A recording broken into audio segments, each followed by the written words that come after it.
James Hetfield of Metallica is the greatest songwriter in heavy metal history. Deep Purple's Burn is better than Machine Head, and a talk on sobriety and addiction on the next Under the Hat podcast, starting now.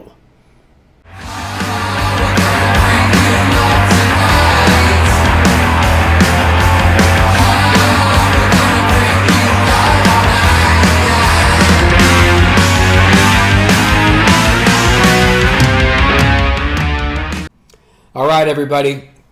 I want to talk about my thoughts on something that I'm sure is going to rile a lot of people in the heavy metal world up that hear it. But I am going to make a profound statement, and then I'm going to do my best to back it up.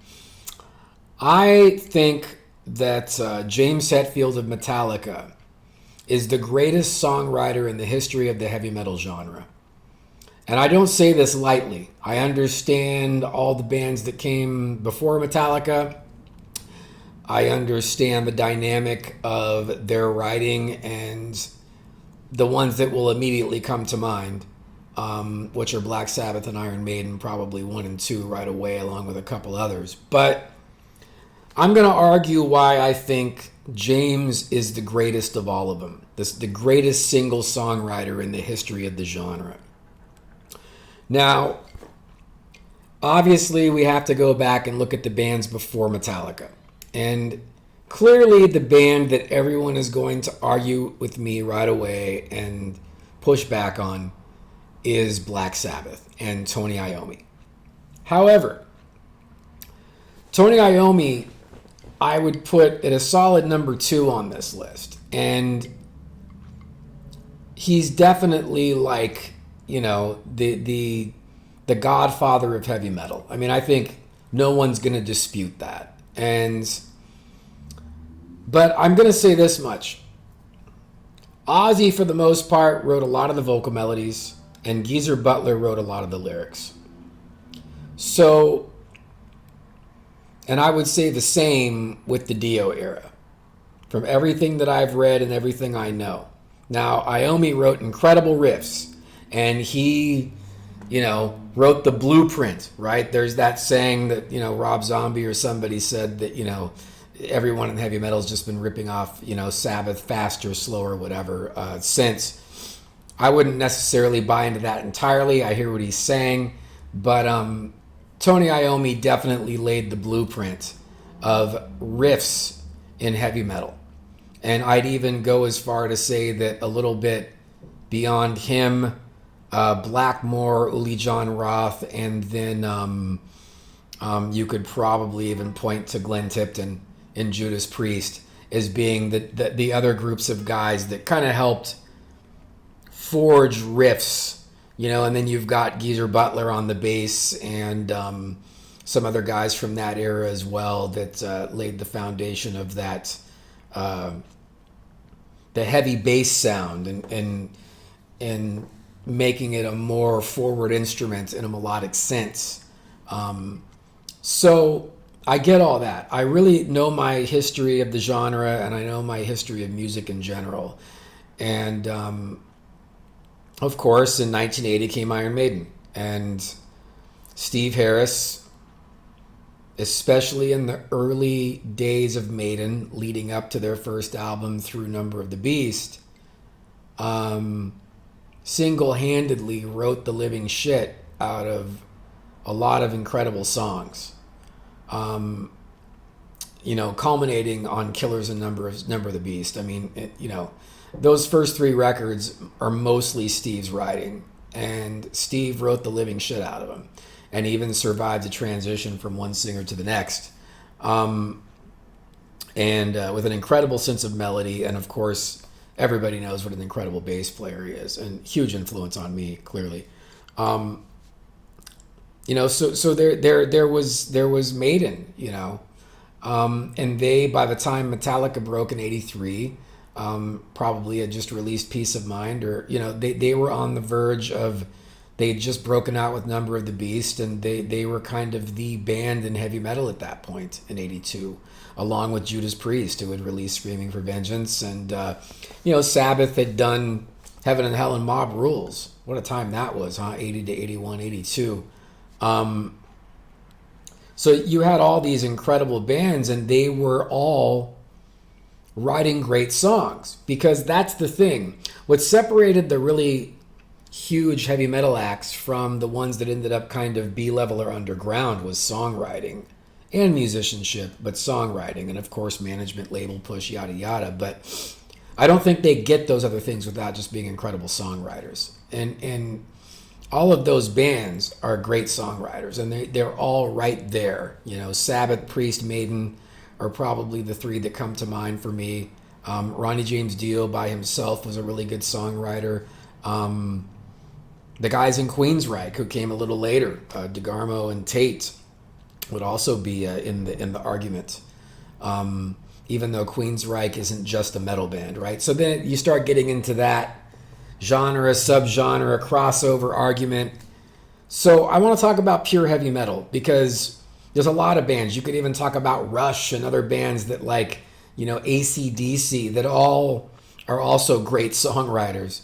But are they necessarily purely metal bands? I wouldn't say so. I don't even think AC/DC is a pure metal band. I think they're a rock and roll band that just happens to be high energy and arena ready, so to speak, and just they have a really strong attack. But ultimately, the genre of heavy metal, as we know, is fractured into so many subgenres, and everybody argues over this shit constantly, and it gets nauseating, to say the least. But getting back to the core element of pure heavy metal bands,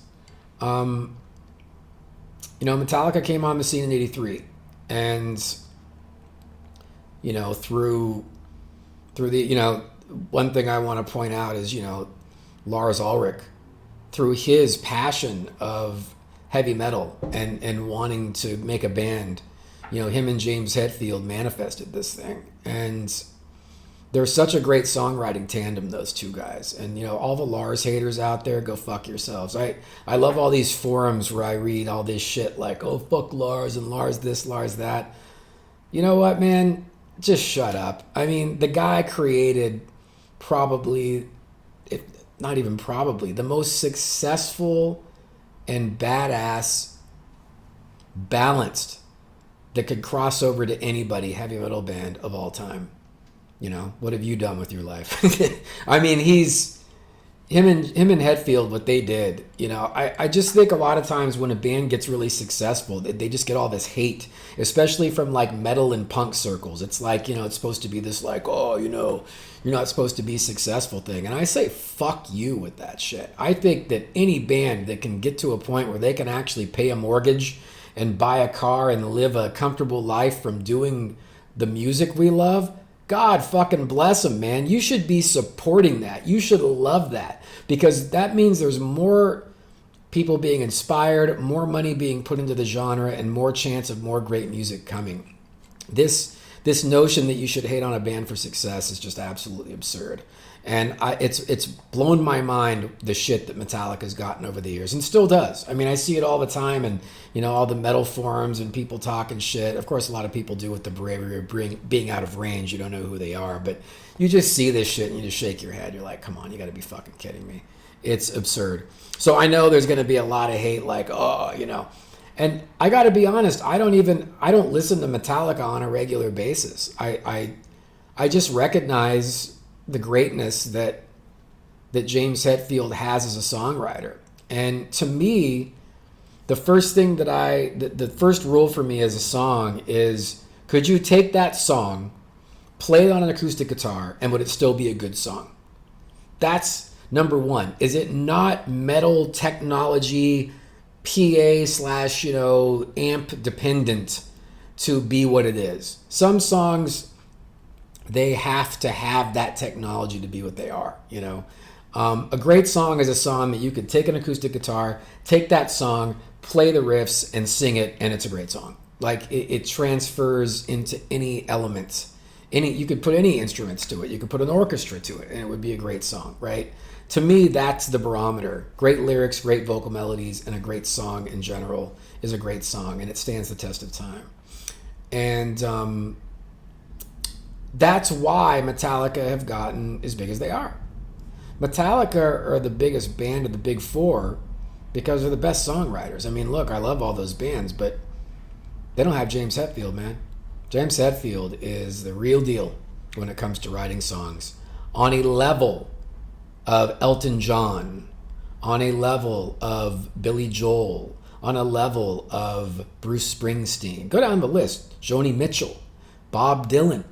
Keep going. I don't care. Whatever songwriter it is, James Hetfield is as good as them.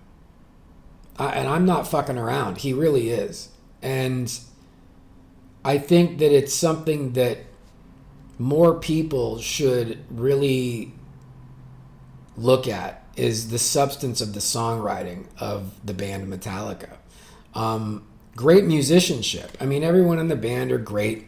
You know, fine, you can argue Lars, fine, Lars is not Dave Lombardo, but who fucking cares? He serves the song, and he serves Hetfield's riffs and writing in the perfect way. They're a perfect marriage. So who cares? Because great songwriting rises above all that shit. Anybody can get great on an instrument shredding for 10,000 hours. I'm sorry, if you've got a semblance of musical talent, you can go and spend 10,000 hours on that instrument, and you can play fast and you can shred it. Okay, so I know a million guitar players that can shred. I probably know 5 great songwriters personally. So to me, songwriting is everything. I respect songwriting vastly more than how accomplished at an instrument somebody is. And the next thing I respect way more is feel. What do you do with your instrument? How do you move people with your instrument? What emotional expression comes out of you? Because you can play like Gilmour, or you can play like Steve Vai, or you can play like, Paul Gilbert. It's all about the feel coming from the instrument to me, and more than the shred.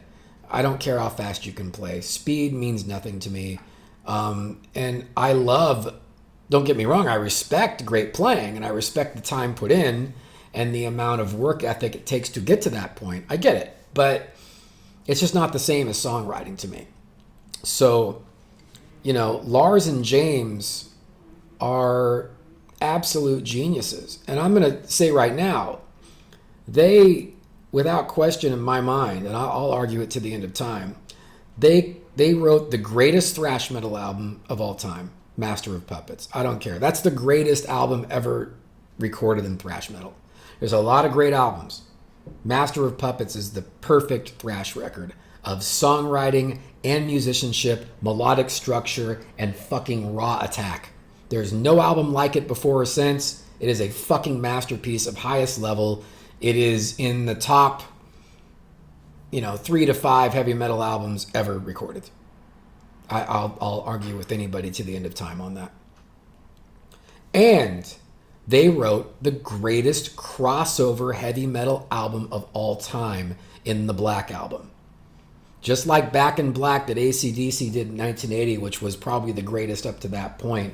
But again, I don't know if I'd call them heavy metal. So I think what Metallica did is more impressive, because AC/DC was already pretty radio friendly. I mean, Highway to Hell had all sorts of, all their shit in the 70s was catchy as shit and was super radio ready. It already crossed over so well. They never were a band that was so heavy that they could only appeal to a heavy crowd. So Metallica, though, man, look at the transition of what they did through 5 records. And the one common thread, though, in those 5 records was the songwriting. Every single one of them have incredible songs on them.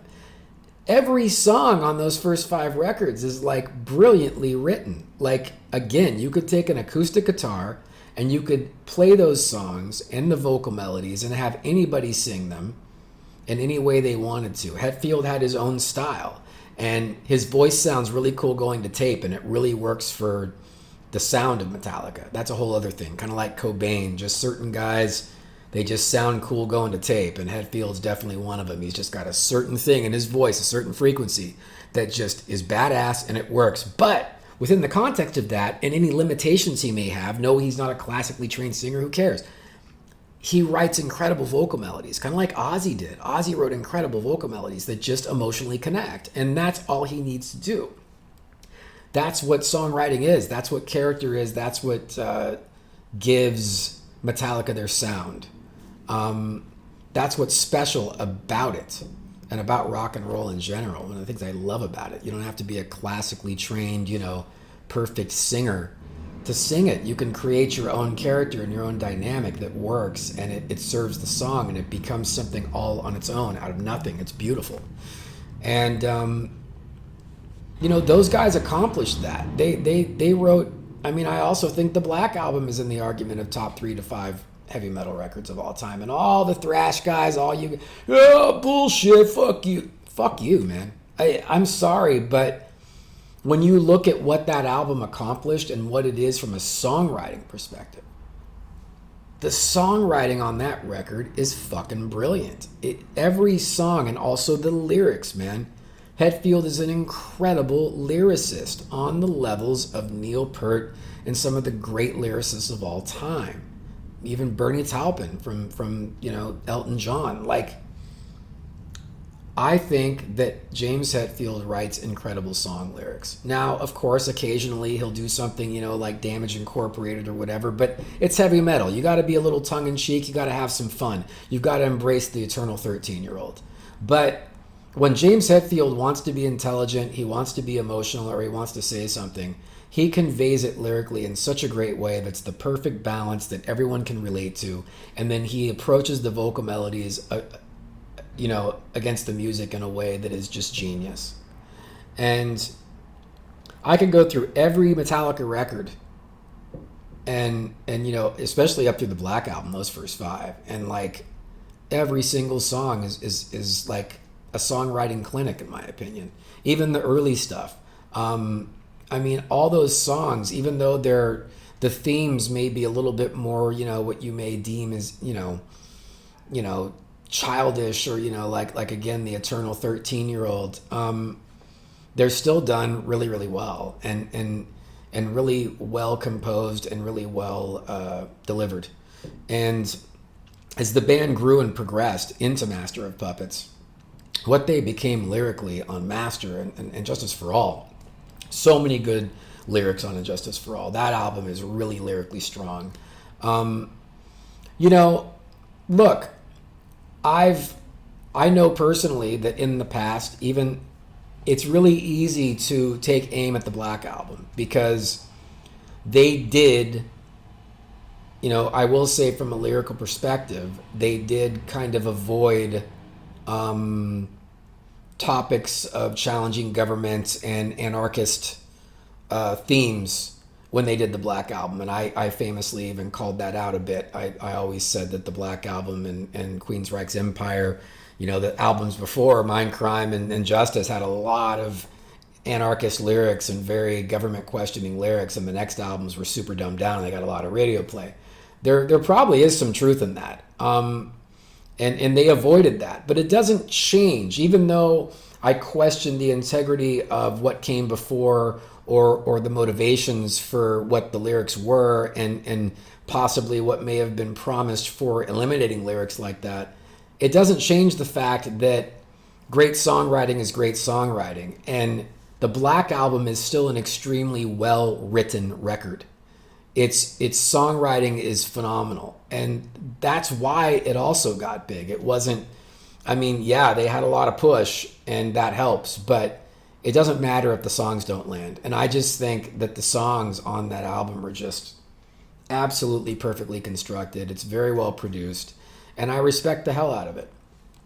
But I also respect the fact that Metallica also have had the balls, a lot like my favorite band Rush, to never be afraid to continue to try new things and progress. And it's lost them a lot of fans. It's made them very polarizing. But you go back and you listen. Look, every band has, its peaks and valleys. And I'm not saying every song since the Black Album is incredible. They've had a few that, may not have been up to those standards. I mean, but how can you not? The same thing happened to Rush after they got bigger in the late 80s. Like, you get money, you start doing other stuff. You're not just living, breathing it 24/7. But it doesn't change the fact that James Hetfield just writes incredible songs. And you can find incredible songs on the Load album, the Reload record. Saint Anger is underrated, man. It's got some fucking beast songs on it. And their newer stuff has incredible songs. And I think the thing about it is all the other bands, Iron Maiden, half the songs in their set were written by Adrian Smith and Bruce Dickinson. They came in and really brought a different vibe to the band right around Peace of Mind. And if you look at all the songwriting credits from there on out, Steve's still got some masterpieces like Trooper, Aces High and stuff. But, Adrian and Bruce wrote a lot of songs together that also contribute to Maiden's golden era. And then, Judas Priest, I think are definitely right there, but I think that they kind of, again, it's a group effort. I don't think that one person's writing everything. Glenn is a hell of a player, but I think that, there's a team of songwriters involved there that makes that happen. Same with Sabbath, as I said, Ozzy writing vocal melodies, Iommi writing riffs, and Geezer writing lyrics. So these are great songwriting teams. But as a single songwriter and visionary, what James Hetfield has accomplished from 83 to now, in my opinion, and the longevity of their career, and the changes they've been able to endure, and the level of consistency of songwriting, even through different sounds and different experimentations, is number one in heavy metal. I don't think anyone has accomplished what he has accomplished. And I think the guy deserves a lot of props as a songwriter. I know Metallica's got a lot of love. They also get a lot of hate. That's inevitable. Anything, there's a yin to the yang with everything, no matter what. When anything gets successful, people hate on it. A lot of metal guys hate on Metallica and hate on their success or hate on the Black Album, call it a sellout. I call that complete bullshit. I've always thought that the metal and punk ethos of having hate for anything that succeeds is total crap. It's like, even when you're you're also playing a role, and like it's like if you're like saying, oh well, it's not metal enough, and like it's only got to be this way. You're also just being like, you're like selling something in your own way. That's got its own bullshit attached to it. It's like you're being cool because you're saying that sucks or whatever because it's successful. Like you're like a real metal guy because you don't like that it was successful. I think that's absolute bullshit. It always has cracked me up. A lot of guys in metal and punk, like they go out and they have to dress this certain way, and any other way is like poser or not cool, or if you listen to certain music, you're a poser. I say bullshit. I think it takes more balls to stand in front of those people, dress how you want, and fucking put on whatever music you want. Put on fucking Dolly Parton or fucking Elton John or Depeche Mode and say, fuck you, this is what I listen to, this is what I like. To me, that's more metal. And I think in a way, Metallica have had the balls to kind of be that way. Like, we're not going to be fucking, slaves to that mentality. We're going to do whatever the fuck we want. We're going to try this, we're going to try that, and whoever's along for the ride, great. And I think that's fucking awesome. And even for me, even if I haven't preferred that over something else or whatever, I admire the balls, man. And that's the other thing that I think makes James the best, is fearlessness in his songwriting. And so I just wanted to talk about that a bit. It's been on my mind lately because I continue to jump in these forums and see all this Metallica hate. And I'm like, man, don't you know? Like, James is the best. Like, he's the best songwriter in heavy metal history. And I will argue with anybody all day long. Again, I understand the other bands I mentioned are probably the ones, later bands like Opeth. Michael's an incredible songwriter in that band. And there's other ones, there's a lot of great metal bands and a lot of great groups of guys that write songs in those bands. But I think single-handedly, James Hetfield is the absolute numero uno. He is the number one songwriter in heavy metal history. And I think Metallica, for everything they've they've endured and gone through and all of the changes have been a great example of riding that fearlessness out and coming out on the other side of it. I think they'll go down in time as a very respected band, and I think their music's going to live on for centuries, above a lot of even metal bands. Like, I only think a handful of metal bands in history will really be in the collective consciousness of humans hundreds of years from now. Metallica's one of them, because their songs stand the test of time. And that's what it's all about, baby. Songwriting. So salute to Metallica and James Hetfield and Lars. What a band and what a career, man. All right, next I'm going to do another argumentative subject. A throwdown between my two favorite Deep Purple records, Machine Head and Burn. So stay tuned.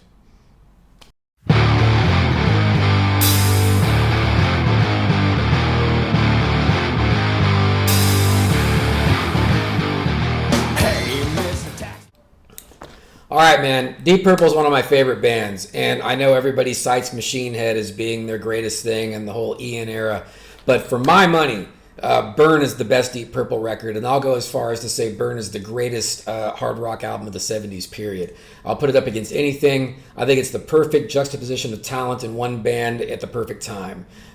You had Roger and Ian leave the band, and you get David Coverdale with his gravelly, incredible bluesy voice, and then you get Glenn Hughes, not only an incredible bass player, who just is even better than Roger in my opinion, but has this falsetto voice that also can harmonize with Coverdale perfectly, like their voices were meant for each other.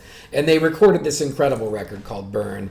And, you can go down, you can find cite that Machine Head got, Deep Purple on the map and had Smoke on the Water, which was a hit. And Highway Star is a great song, and probably, those are two of their greatest, along with Child in Time. But I think their best song ever is Burn. I'm going to go through it now. I'm going to go through the songs. And I'm going to basically talk about, each one and why I think it's the best. So, for starters, this song comes out of the gate like no other. The power of the riff of Blackmore's riff, Lord's organ, and Ian's drumming right into Coverdale's voice is something else, man.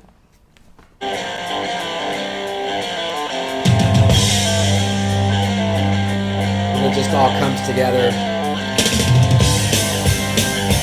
I mean, Ian's snare work on this song, holy shit. It's recorded great. What a drummer. And the drum rolls.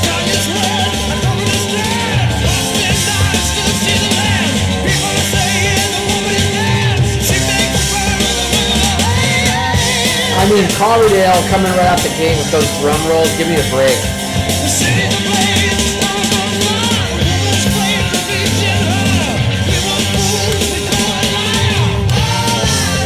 Glenn right there on top of it.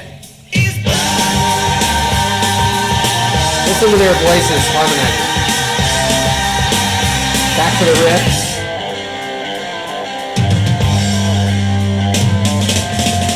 I mean, Ian's snare work right there. Wow.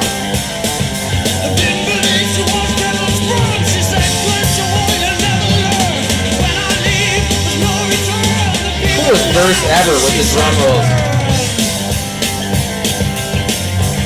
Ian's on fire, man.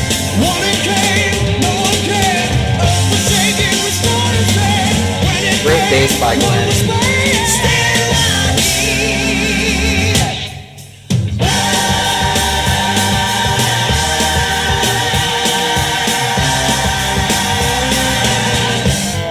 And then you get Glenn coming in here at the perfect time. Every time he comes in at the perfect spot with his amazing falsetto voice.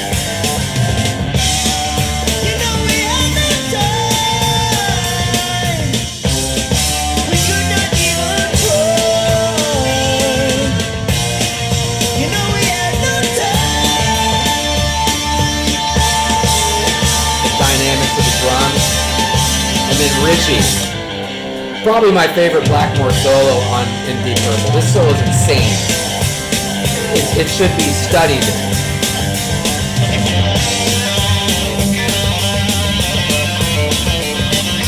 It's so clear.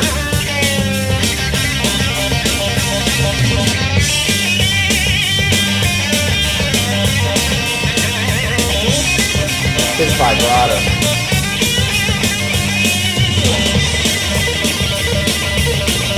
This first Highway Star to Shame. It's on a whole different level.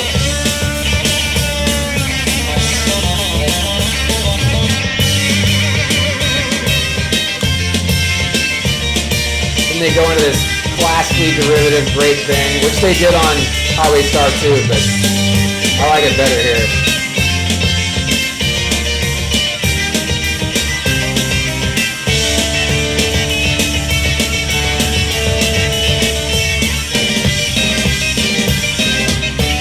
Man, Ian Pace.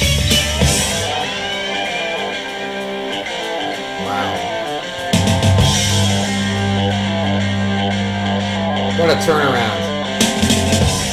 And then right back to the incredible Glenn Hughes bridge again.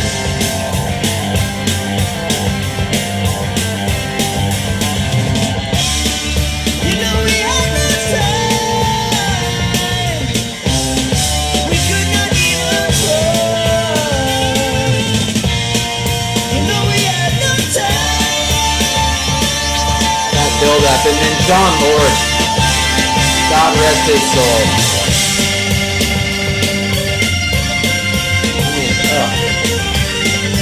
It's like a constant orgasm.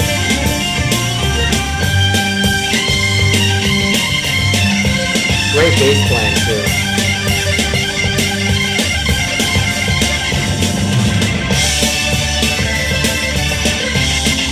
And he sounds like Keith Emerson on this shit. And you're just, what the fuck is that? It was the John Bonham of the keyboards, man. Just heavy.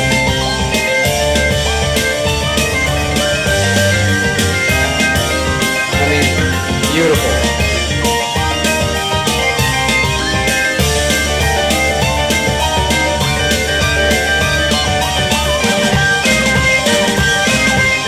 Wow. Only guy doing stuff like that then was Emerson.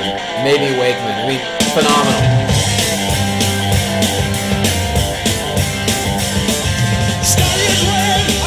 I mean, they just ride it out to the end. That song, man, is like, it's the perfect Deep Purple song. Like, if you're going to put a song in the time capsule for Deep Purple, and I know Ian's got his fans, and everyone's got the In Rock Machine Head thing, and Made in Japan, and it's all great. And, you know, now everyone kind of, you know, that's Ian's kind of the guy now again. But for my money, man, this was the ultimate Deep Purple band. I mean, the combination of Coverdale's soulful voice and Glenn Hughes's high voice and the way they harmonize together. And on this album, Glenn comes in at the perfect time every time, as soon as it needs to be there. You know, the dynamics and the songwriting and the overall arrangement of this record is beyond brilliant. It's such an incredibly well done album. So I want to get into the other songs because, you know, you've got, you know, that, and that's great. But let's listen to the second song. I mean, this song is a fucking monster. Might Just Take Your Life. I mean, just come on. John Lord just coming in with just the brilliant, perfect sound. And the drums, man. The drum beat in this song is so perfect for the groove.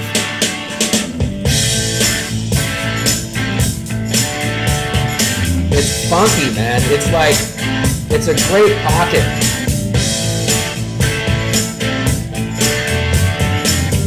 But it's still so Deep Purple in that riff.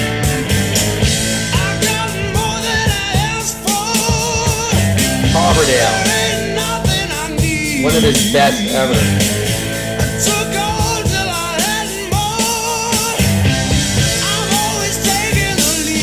back and forth with him and Glenn. Old man shaking dice down on the street, trying to make a living somehow.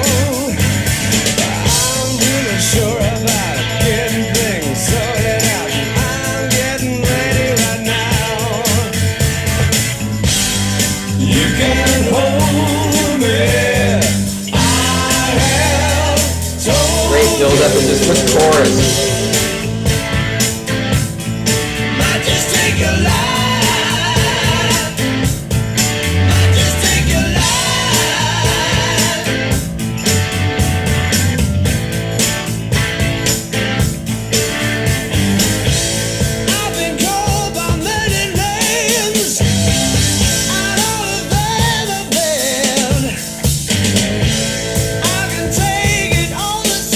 Such good vocals.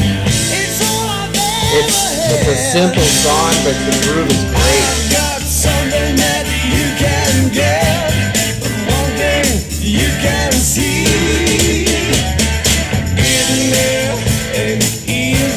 This song should have been as big as Smoke on the Water, in my opinion. It's just as good. You can hold me.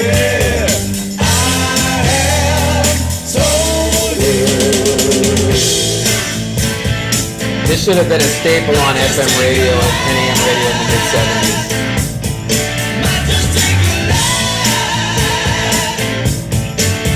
Perfectly written song for just a great hit.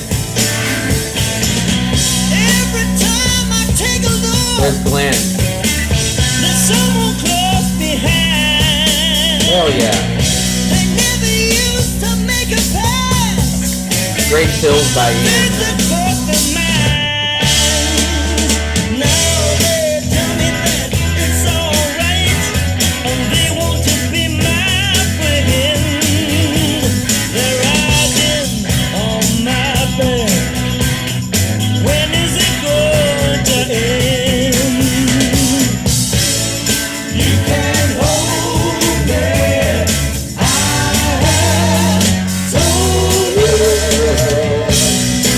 Great riff.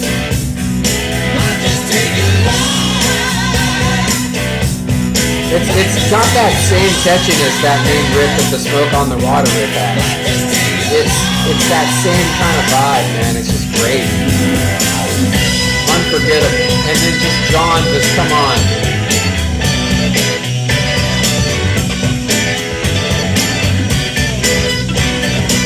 I mean, this is John's song as far as the riffs go.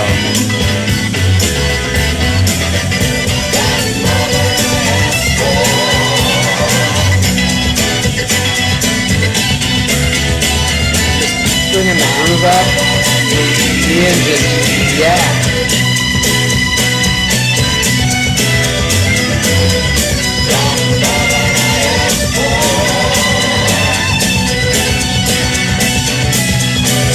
That stuff going on a keyboard is sick. Subtle dynamics, man.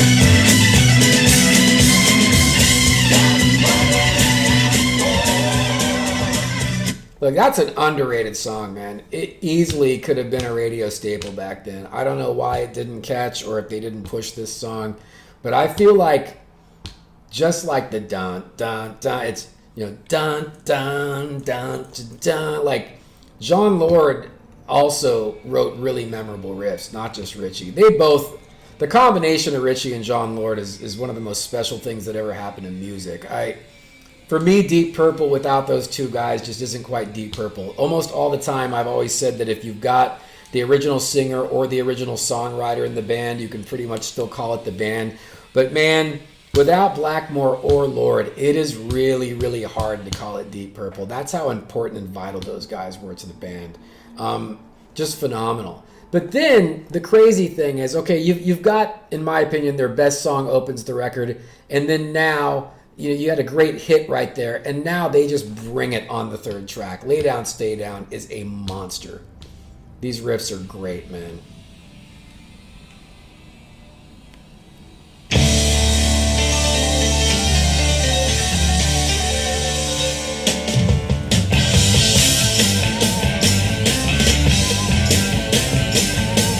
The vocals on this one. And again, Ian with the fucking verses. I don't care if my lady goes. I won't let you give me just what I want. Are you kidding me? My direction, gotta find a new connection. You have wasted love I tasted. I mean, if Lay Down, Stay Down wasn't a hit, then, I mean, what is?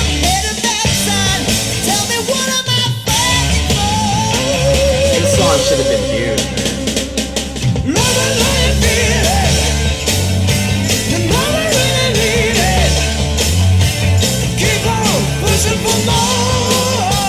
Lay down,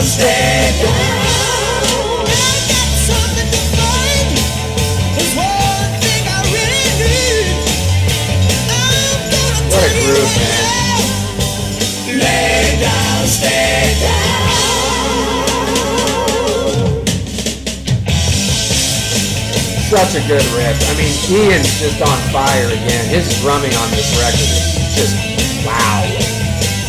Should be revered so much more. Looking for trouble. I guess that's What's right. that? When I was young, I was talking by. Those drums and It's vocals. been long since I had none.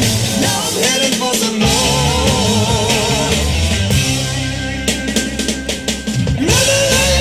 Wow, man. Ian Pace. I bow to Ian Pace. Keep on pushing for more. Lay down, stay down. I got something to fight. That's all Glenn. I really need. I'm gonna tell you right now. Lay down, stay One of my favorite lead breaks with Blackmore. Right out of the riff. This lead break is fucking great.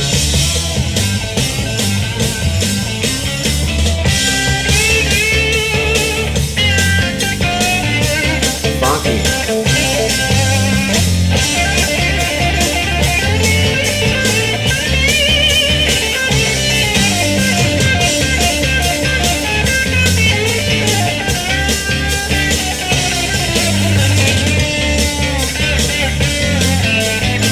Great pocket by Ian.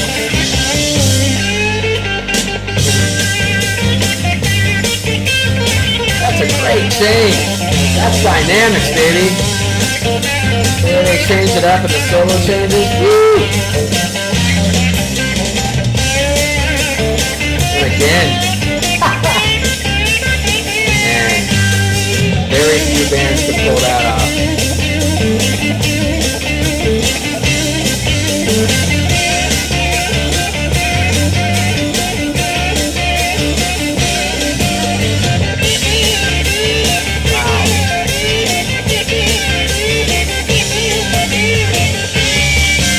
Holy shit, another incredible solo by Blackmore. I mean, what the fuck? I just don't know how that song wasn't a huge hit. I'm sorry, but as much as I like Smoke on the Water, Lay Down, Stay Down, and Might Just Take Your Life are both phenomenal songs that both should have been radio hits. I, again, don't understand why they weren't. Who knows at the time, back then, who was pushing what was, being done. But I just don't see how either of those songs didn't become AM radio staples along with Smoke on the Water and Highway Star, or Burn for that matter. Burn should have been as big of a song as Highway Star, if not bigger. It blows my mind. So let's go back now to the fourth track, which I think is one of the great deep cuts on any Deep Purple record. I think this song is just so catchy. It grows on you over time. It's one of those songs, the more you listen to it, the more you love it. Sail Away. Come on.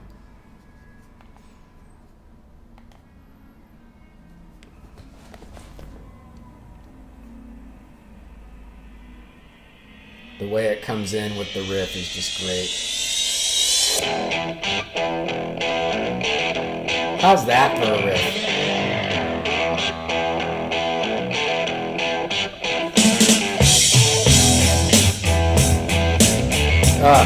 I love this riff so much.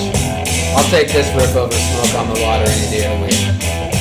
If you're drifting on an empty ocean, His vocal is just with no wind to feel your sail, the future, your horizon, it's like searching for the Holy Grail. You feel there's no tomorrow. great. You look into the water below. It's only your reflection, and you still ain't got no place to go. Time will show when I don't know. Beautiful. Sail away tomorrow, sailing far away. This song, when you're just cruising, sunset in the horizon, be there someday. Subtle dynamics in the vocals, man.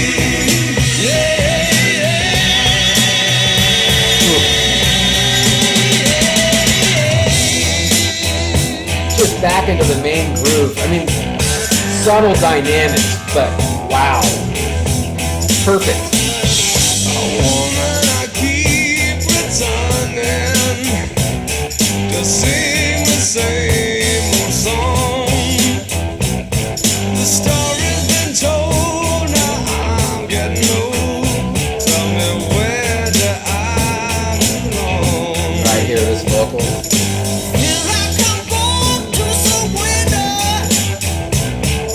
Hard times I've had enough. Soul, man, it's soulful. If I could find a place to It's like Otis Redding stepped in, man. I believe I could get back up. Woo! That's so good. Time will show when I don't know. Sail away tomorrow. So good. Sailing fire. Little bass riff right there. To find it's still unborn. Great pocket by Ian again, man. The drums are I'll be there someday. the way Lord comes in after this. Woo! Love it.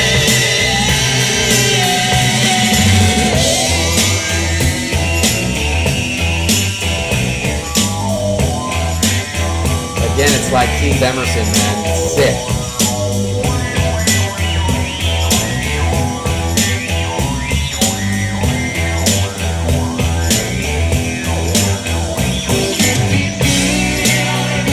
Oh yeah, there's Ricky.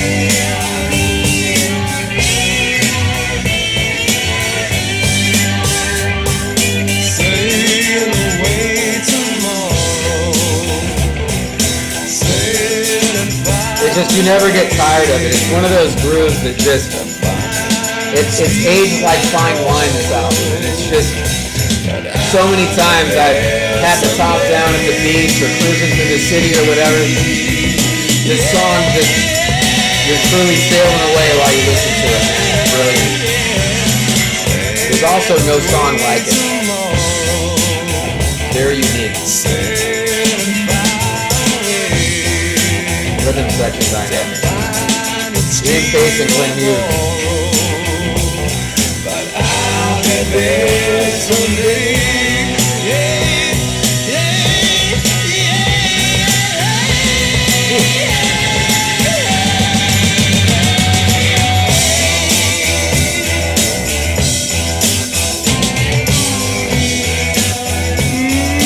This is like vibey like Richie would get in Rainbow, man.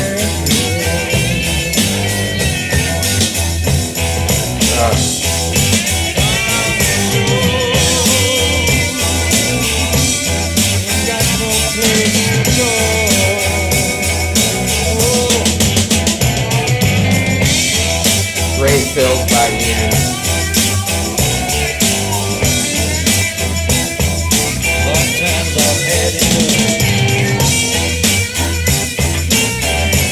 Richie's being sneaky in there.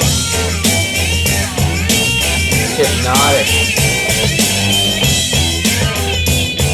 Kind of Middle Eastern. Kind of like little hints of what he did with Stargazer later. I mean, it's simple, but it really works under the groove. Sail Away is a really, really underrated song. It's really special and really rounds out the first side of the record really, really well. I mean, it's a perfect album side. It's got everything. It's got soul, it's got funk, it's got hard rock, it's got classical, it's got melody. What a fucking album side. But then they do this song, the most underrated song in the entire Deep Purple catalog, baby, right here. You Fool No One. This song. I adore this song. Again, Ian's drumming. This is one of the most dynamic songs they ever did. Again, should be a huge hit.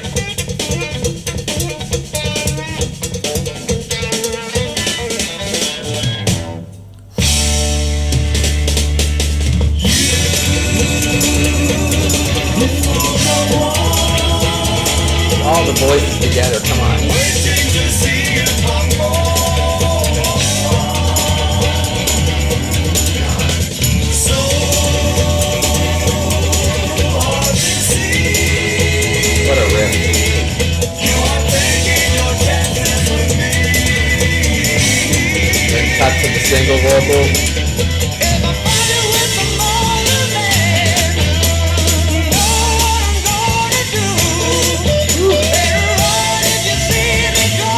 Coverdale, man.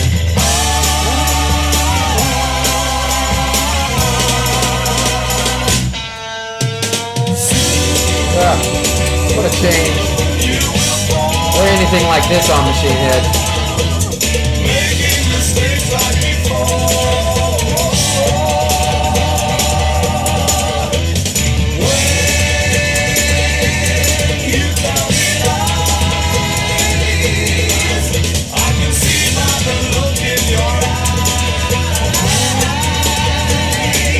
And then again.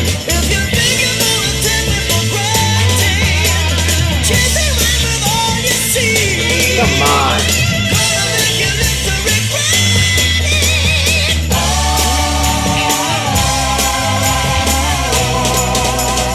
Now, I'm going to say right now, this breakdown into the solos is one of the coolest things Deep Purple ever did. This next like minute and a half, whatever it is so fucking good. I've rewound this and listened to it over and over again, just this part.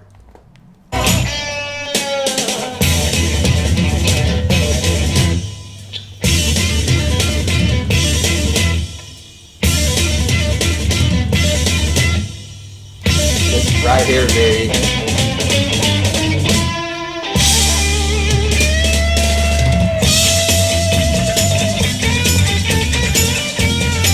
Fucking Blackmore kills it.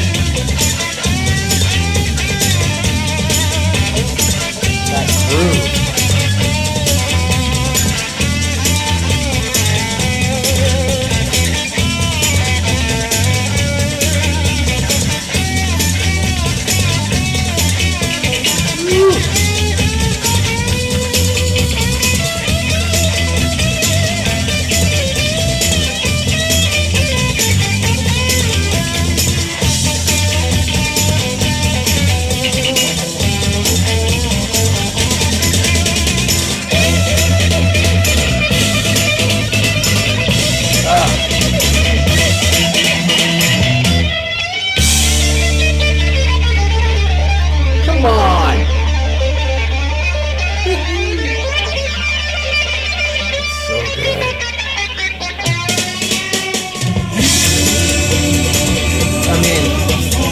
I'm sorry, but that lead break right there with that groove, there ain't nothing like that on Machine Head. That's a fucking monster.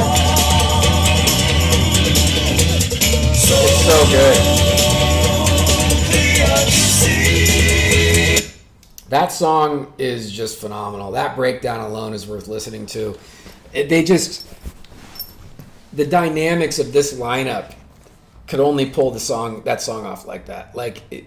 They'd have never pulled that song off with Ian and Roger. I'm sorry.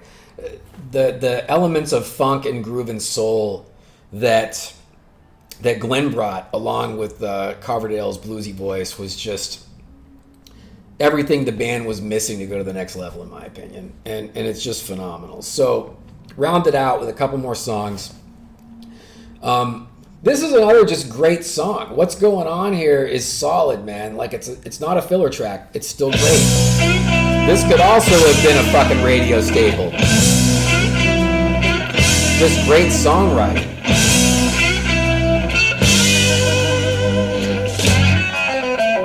Fuck yeah.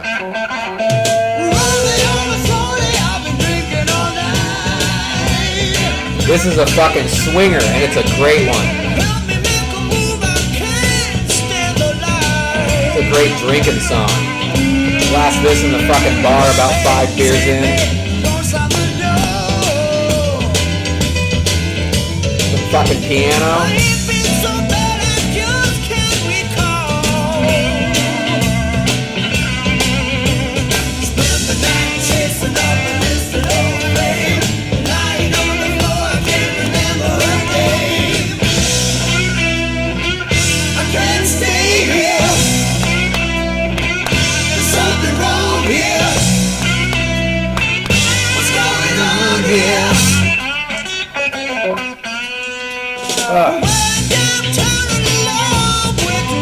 I mean, this is also a hit.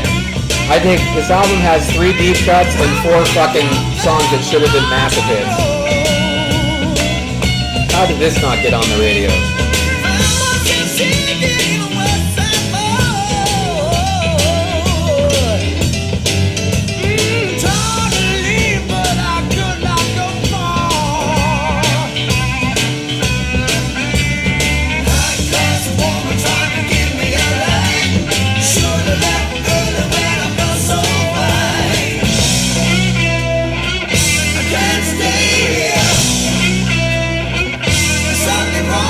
Again, Blackmore's just in the zone on this one too. One of his best leads on this album.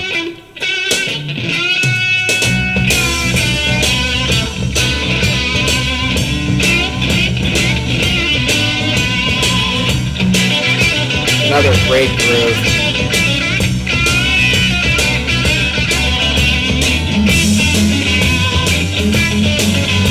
That's fucking slick.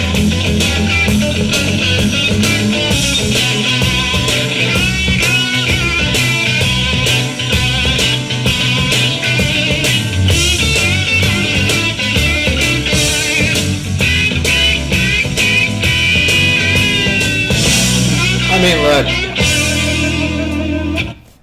you can talk all day. There's also some great piano playing by Lord at the end of this song. You know, just the piano pocket's great too. It's just another incredible song written by these guys in this juxtaposition of perfection of talent in one band at one time. The reality is this album should have had multiple hits. It should have been a bigger record than Machine Head. I don't know why it wasn't. I have to research that. I never really researched what happened with the push of this record, but you know, maybe it was the times, maybe things changed, I don't know, but ultimately I don't understand how this album wasn't bigger than Machine Head. This album should have been huge. Maybe there was pushback from all the Ian fans and everybody pissy about it, and maybe people weren't open to Deep Purple getting a little more funky, but I don't see how you couldn't love it. It's absolutely phenomenal. Let's listen to this Ride Out and some of the piano playing too before we go to the epic Mistreated.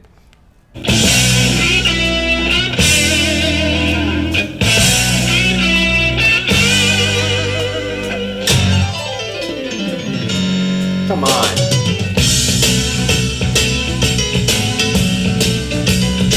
John Lord, man. What an asset. What a loss to the music world. Him not being on stage is criminal. Guy should have lived forever.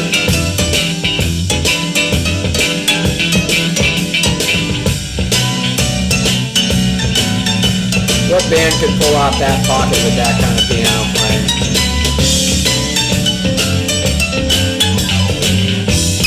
Wow.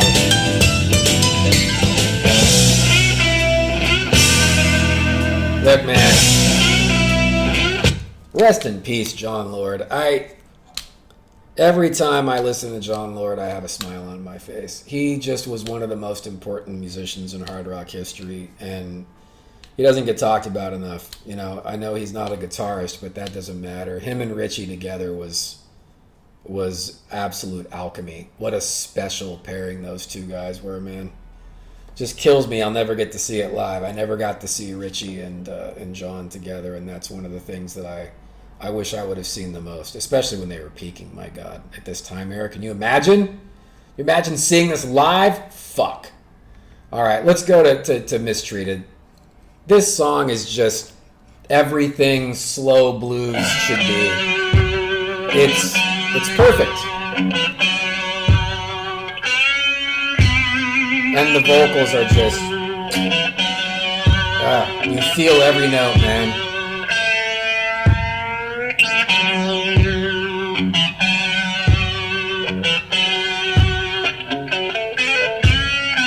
I love its restraint. It's just, it drips, man.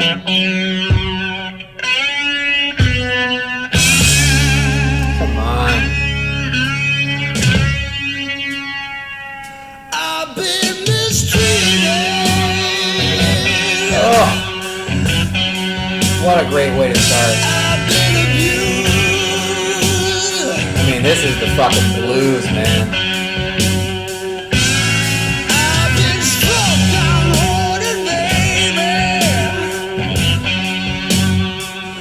I've been confused. Not bad for a bunch of white boys, man. 'Cause I know, yes I know, I've been mistreated. Yeah, yeah. Since my baby left me, I've been losing my mind. I mean, Coverdale sings the shit out of this.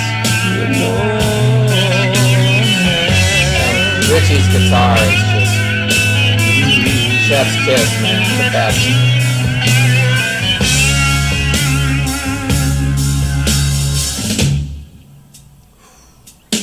I've been lonely. Little dynamics, man. Ian Pace.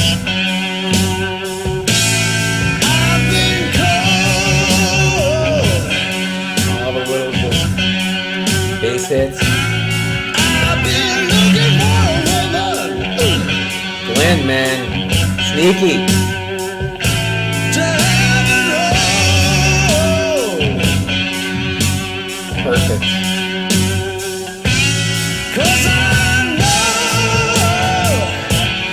yes I know, Great bass riff right there. Sneaky. I've been mistreated.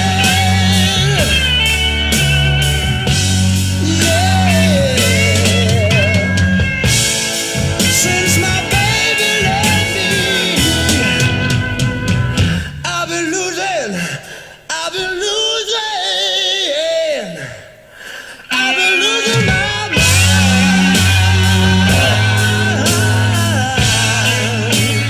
Baby, baby, baby.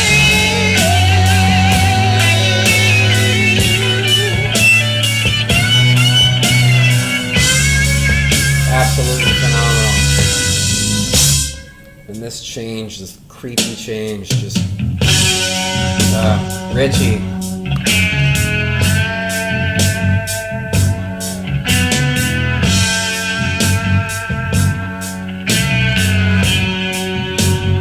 The restraint is beautiful.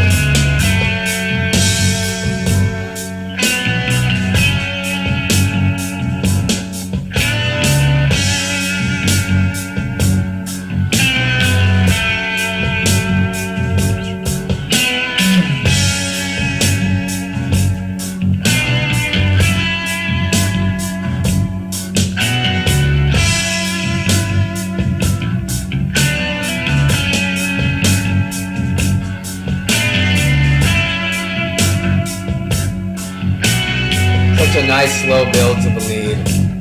It's really reflective. I mean, it's really nicely put together.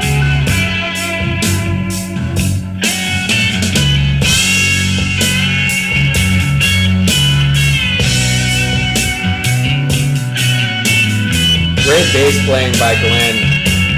He's an underrated bass player, man.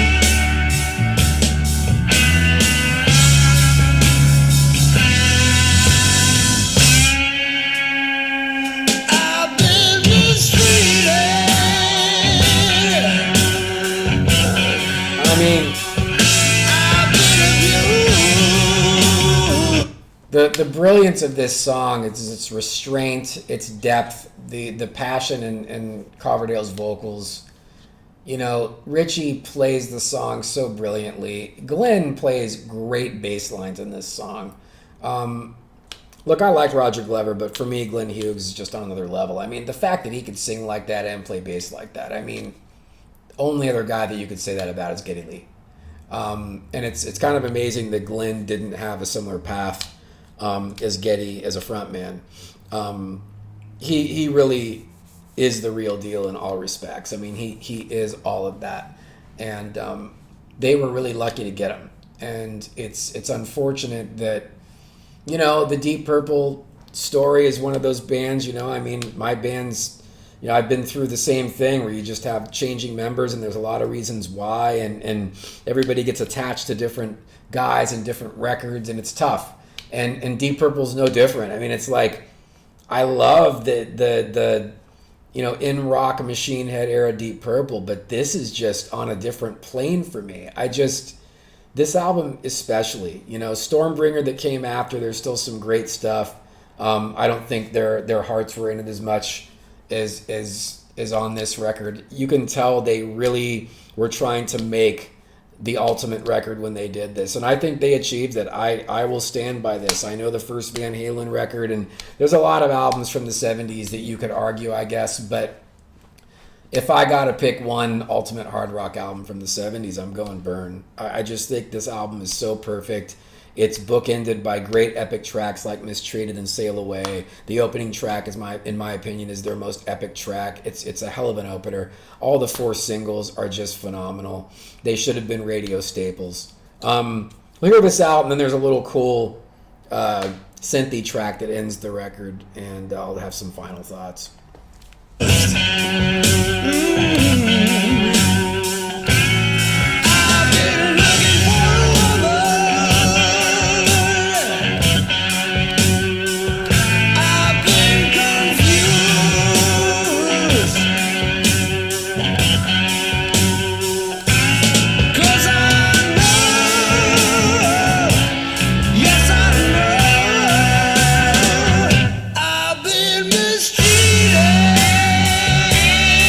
Just peak it to the end.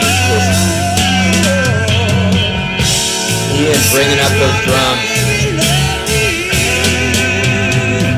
I've been losing. I've been losing my mind. I mean, how many guys just broke up with someone and lit up a joint and put this song on 11 back in the day? Probably a lot.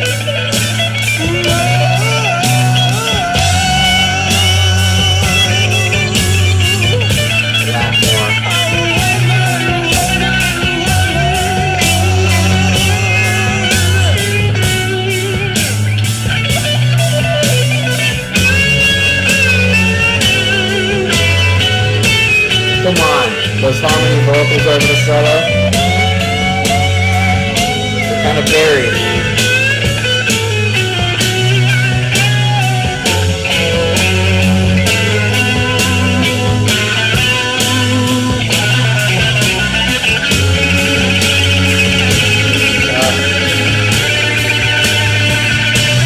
Richie Blackmore, come on, what can you say?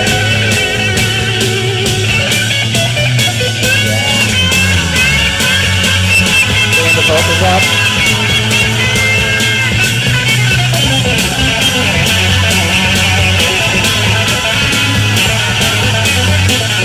The bass.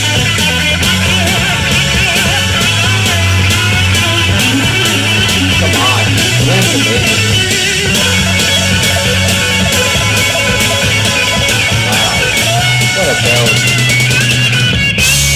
I've been losing my mind.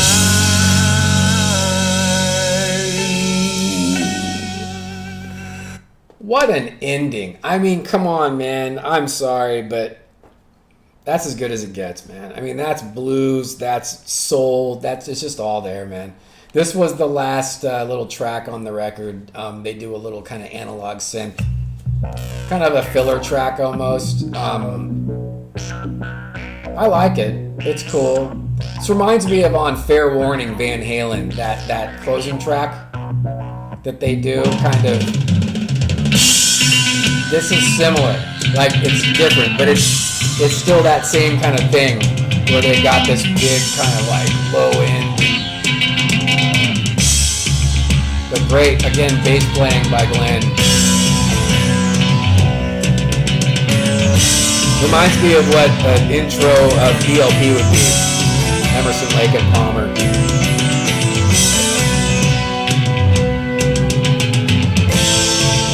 But great changes.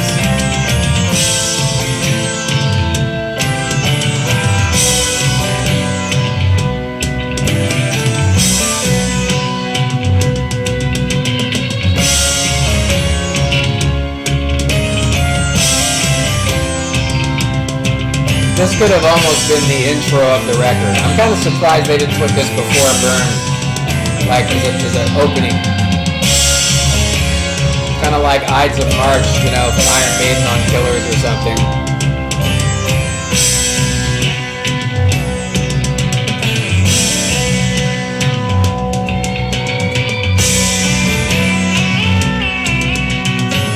Phenomenal. This John Lord is just killing it here. Some really neat sounds.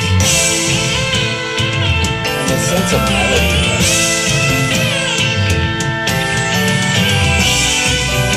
This could be in like an epic movie. You could see it in like a Death Wish movie on the streets at night. Creates a lot of cool visuals.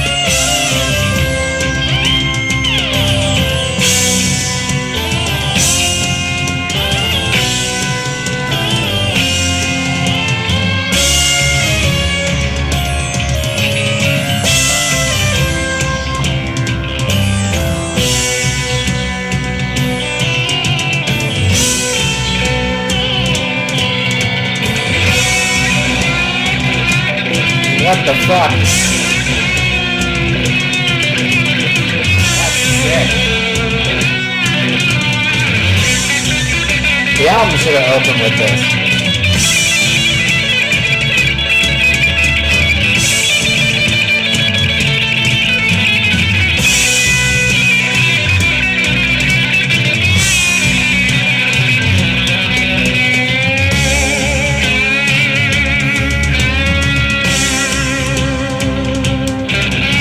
Picking it up.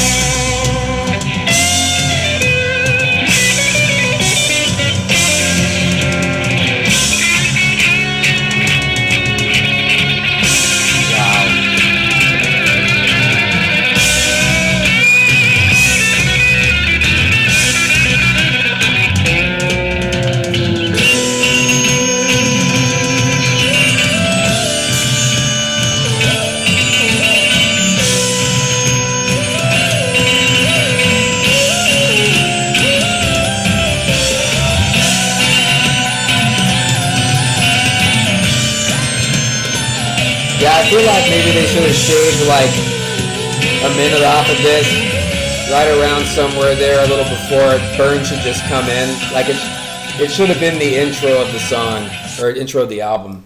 That's phenomenal. It just goes to show you the power of this lineup. I mean, it was truly a special lineup of guys. It's really unfortunate that they only really did one record when they were all in to win. It makes you wonder what they could have accomplished together. Of course, it wasn't to be.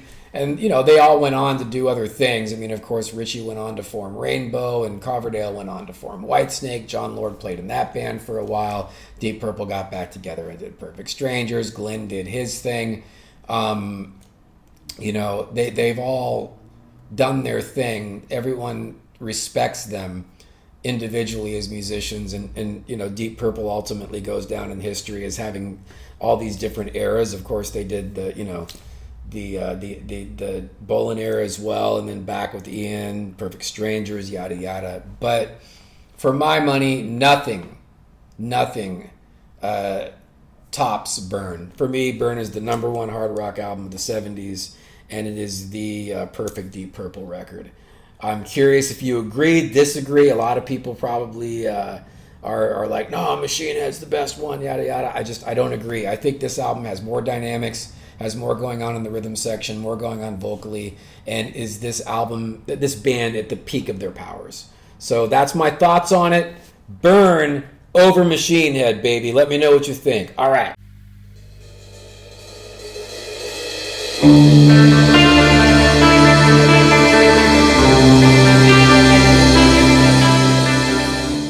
Hey everybody, what is good? This is the second episode of the Under the Hat podcast, and I wanted to talk about a subject that I think, you know, I hope I can at least inspire some people with through my own experience, and really talk about overcoming addiction. And maybe give some pointers on what I've been through, and hope to maybe inspire some things in anyone who's struggling with being in that destructive kind of place with any kind of substance, and who's stuck in what I call the feedback loop, basically the loop of just being stuck in that cycle of ingesting, alcohol, smoking weed too much, doing other stuff socially, whatever, cocaine, opiates, all of these things that are all around us, especially in the music world, of course, and in Hollywood and in the acting world, where I've been for a long time. I've been in those universes since I moved to LA, but it's really everywhere. And it's not even so much that I want to talk about any specific drug, though, alcohol seems to be the thing that's most permeated in our culture. And now marijuana to a point, because it's legal and everybody seems to smoke. I wanted to talk about, my experience with addiction. I've been back and forth in my life between long stints of being completely and totally hyper-focused and sober, and stints where I have been on that edge, dancing with the devil, so to speak. And I want to talk very honestly and open about that experience in my life first, and talk about what has helped me overcome those places completely on my own. I've never joined AA or NA or any of those types of things. I've always managed to quit things on my own, through sheer will and determination, I would say. But there's reasons for that I dug deep and was able to metamorphosize into reality. I think, everybody struggles with it, man. We're addictive creatures by nature, I think. And I think it's in all of us to be addicted to something. I don't believe that it's just a certain type of person. I think certain events and certain traumas and certain personality dynamics can exponentiate that. But I think everybody, to an extent, it has addictive personalities. I think it's manipulated every day in propaganda, in advertising. It's manipulated now through the internet, through social media, through all sorts of means. We all get addicted to things. Some of them are positive addictions that bring a lot of good energy and light into our lives, and many can be very dark addictions. And addictions can be both. There's a yin to a yang with everything in life. I don't care what it is. Everything has a positive and a negative, down to an atom. It's everything about life requires balance. So everything has a pro and a con. The internet has pros and cons. Go down the list, right? You can find positives and negatives in anything. And I'd say the same thing with addictions. I think some addictions are very positive addictions, whatever they may be. Maybe a passion for music, or collecting certain things, or a certain sports activity, or sometimes even like good teas and caffeine that give you the energy to do things and get things done. And then there's dark addictions that do the opposite. But a lot of times the darker addictions are basically a form of escapism. At least they start out that way. And a way of numbing ourselves from other things in our lives that we haven't dealt with, or that we're not manifesting. Inspiration, passion, these types of things. If you lack that, it's very easy to get into the cycle of just being kind of an escaped drunk every night, and just going into that place. It's such an easy loop to get into. And it becomes a very hard one to get out of, especially if you're not aware of it or why you're there. So I want to start by talking about my experience a little bit. When I grew up, I had really, look, I love my family, love my parents. My parents are good people. But, when I was younger, as most parents do, they got divorced when I was like 10 years old. Things got effed up. I ended up in Catholic boys' school and then, not getting along with step parents and, everything going to hell. And then, meeting the wrong people when I was like fucking 14, 15 in that dark place, which, trust me, the people you surround yourself with is a big deal.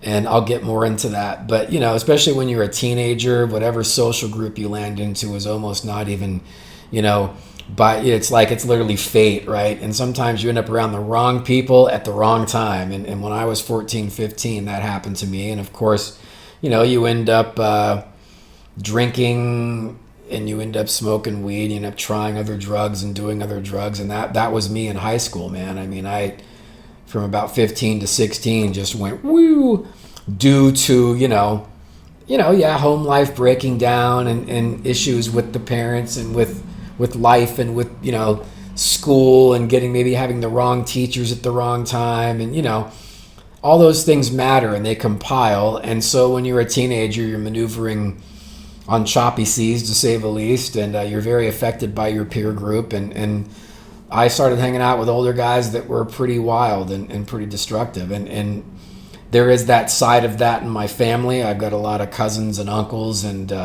people that were hard partiers around me as I was growing up. I was around a lot of addiction, a lot of crazy behavior. So that came out of me very easily when I went through my own struggles. It was almost like the people I looked up to around me that I thought were cool, that's what they did to deal with shit, right? That was the whole escapism. And of course, along with that came rebellion and music and everything. I went to religious schools all my life. I was in Baptist elementary school, Catholic junior high, and part of high school. And I kind of reached that breaking point too with rebellion of religion and kind of that whole mantra of stuff that I was questioning from about fifth grade, I think. All of that affected me too. So I had this culmination. We all can go back and look at our teenage years and see, well, what led me to this crazy place? And I'm sure we've all got our pieces we can fit together, right? Of whatever it was, whether it was our parents, whether all these things, right? But bottom line is by the time I was 16, I was out of my house. I was on my own and I was crazy. I was wild and I was on a one-way trip to death and almost died multiple times. Whether it was me and a friend flipping his truck and somehow surviving it, when we should have been killed, to other people's, madness, trying drugs that were, super strong and that almost killed me. All those things I went through over about a 3-4 year period.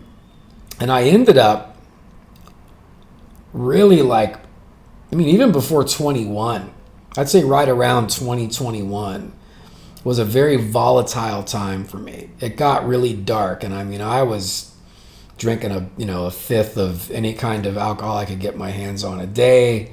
I was an absolute madman. I was completely wild, completely crazy, and just didn't care about anything. It was just fucking full on 11 and go. And every day was a party. Every day I was partying with some group of people that were just as mad as me, and it got pretty crazy. And the one thing that really, really, I think, broke through that for me personally was this love for music I had from a very young age. And certain bands, certain musicians, certain lyrics really resonated with me. Two I can think of right out the batter. Of course, I talked about in the last episode, Neil Peart of Rush. A lot of his lyrics like Marathon and these words of inspiration and finding will to be and live and finding that passion for life. That music, even in that crazy phase, I would have these great escapist moments with music, and it just broke through all that dark haze that I was in, you know. And there was this passion for not only playing music. I had started playing music because of my influences, but also to start finding that inspiration to live, to find the bigger, better me, to rise up out of this fucking dark kind of hole that I was in, that I was falling into slowly, and also get away from all these dark, destructive people that were around me. Because, you know, I always try to tell people, one of the most important things you can do if you really, really want to end the destructive cycle, you have to absolutely get rid of the wrong people around you. It's one of the most hardest things to do, I think, because of the bonds and the ties and the social dynamic, and also where you live. For me, I think it took a lot of that, and even eventually me leaving the town I was from, I think, to really finally conquer it entirely. But ultimately, like, you know, who you surround yourself with matters. And I was in that place, but the music was somehow breaking through to me, whether it was the lyrics of Bad Religion or the lyrics of Rush, certain bands that had really intellectual writers that were saying things that were helping me see through the haze, is the best way I can put it. Because when you're living in that loop, you don't even realize what a haze you're in. That's the best way I can describe it. In the destructive loop, when you're drinking every day or every night, smoking weed all day is the same thing. I don't care if it's natural. If you're high all the time, you're still high all the time. You're in a haze, and it's one that you get comfortably numb in, as the song lyric goes, which is very true. And you're going through life without really realizing it's this softening of reality with this hazy kind of goggle on, that you're not really seeing it for what it is. And the more that you do that, it also brings out parts of yourself that hurts relationships with good people. Sometimes when you surround yourself with dark energy, you start repelling good energy without even realizing it, and blowing off the people that you should have in your life and keeping people in your life that you shouldn't. And it's a really tough thing, and I think you kind of have to break away from the cycle, even for periods, to see it. I always tell people, even if you don't want to sober up entirely, like if you know, there's nothing wrong with drinking if it doesn't cause you negativity. Some people drink in their lives, and for the most part, it doesn't cause them much negativity, and they can do it very controlled, and they just, you know, for whatever reason, it doesn't end up in the dark cycle. But most people do end up somewhat in that cycle, and I do think drinking all the time does distort reality to the point that you aren't seeing certain things, and it's hard to progress, even if you are enjoying drinking every day and it's not really causing you much problem, or smoking weed all day, which are the two big ones, because everyone does it all the time. It's just those are the two socially accepted things. Of course, there's the bigger drugs, coke, opiates. I'll get into that later, but those are the two big ones, man: drinking and weed. And everybody, you know, they've got the California sober people now that smoke weed all day. It's the same fucking thing. I believe that everybody should take a period of their lives more than once. I would say 3, 4, 5 years, that long, and not do any substances at all, and find other ways to rationalize life and deal with life, and also just to start seeing beyond that haze and seeing yourself. You see yourself for what you really are. It gives you a chance to do self-inventory on a very deep level, and it gives you a chance to progress. I think when you live in the loop of drinking and smoking weed all the time, you don't progress. You just end up in this cycle. But you also are almost in a dreamscape in a way, to where you think you are, but you're really not. It's almost like this parallel universe from reality that you kind of just morph yourself into. And so for me, when I was in my early 20s and on the verge of, you know, I mean, I saw people around me that were older. I started seeing what was happening to them, and I could see in the future, like, and I also family members that were getting sick or dying from heavy abuse of addictive substances, especially alcohol. And I saw myself and I said, if I continue this path, I mean, I could see where I was going, and I had this inspiration to live. A lot of it was from music. I had a passion. I was hell-bent on, being the best musician I could be, following in the paths of my heroes, and making, music the rest of my life. I had such a passion for it. And I can't stress enough, one of the most important things for quitting the destructive cycle is you have to have a passion or something that inspires you. Whatever words you want to use, passion, inspiration, whatever cliche.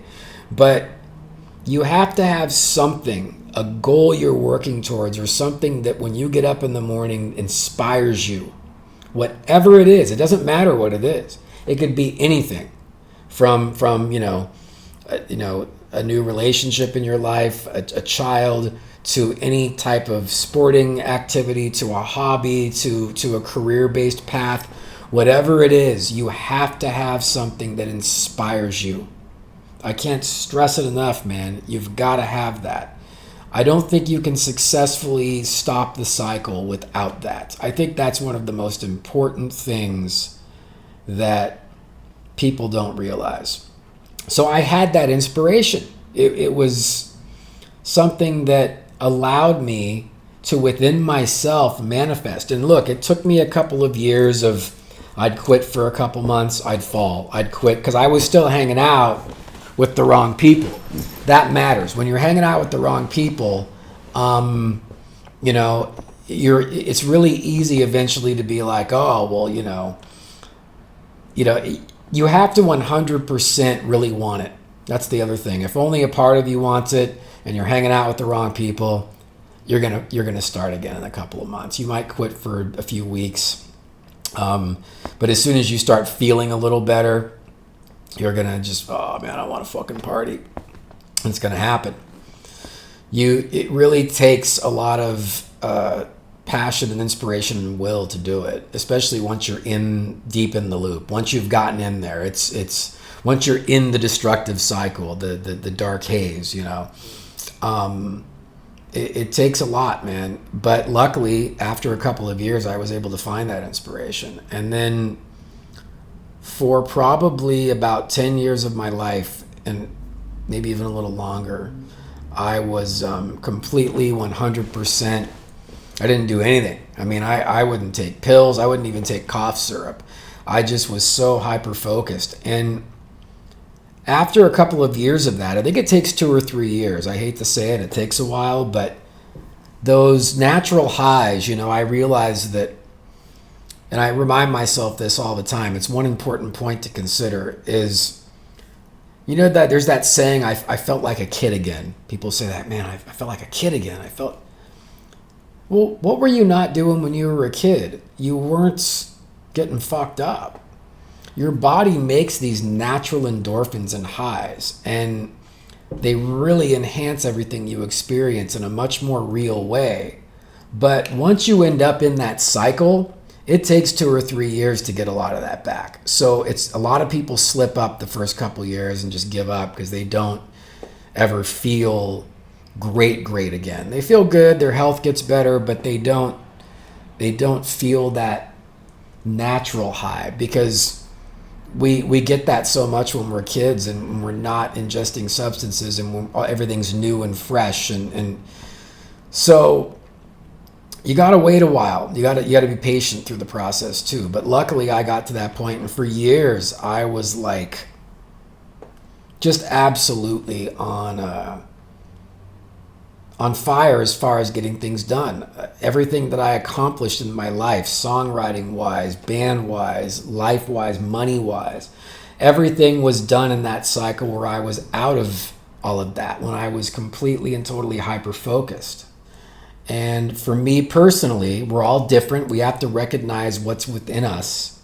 Within me, I recognize that I'm my best in that state.